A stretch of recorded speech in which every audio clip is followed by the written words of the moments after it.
Hi, to check charging speed of your Samsung Galaxy A35 5G, first thing we need to do is open settings on the phone and here scroll a bit till we can find this device care tab.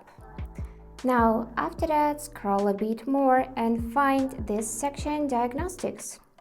So just give it a few seconds to load and after that you'll see those three sections: phone diagnostics, app battery and so on.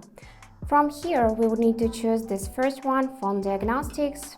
And now, if you do it for the first time, you'll need to run some tests.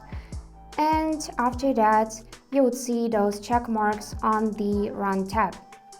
And then scroll a bit more, find this cable charging, select it.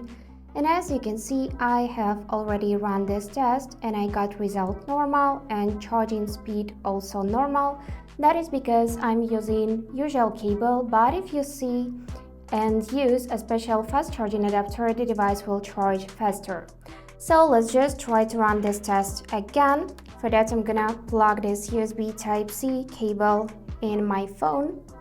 And after that, we'll need to hit this blue button test again.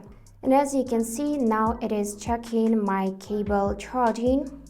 And the process is really slow. That is because I plugged my phone into charging port of laptop. But I got this result, normal, and charging speed also normal. So yeah, that's it for today. If you enjoyed this video, please subscribe, like, and comment. And I wish you all the best. Bye bye.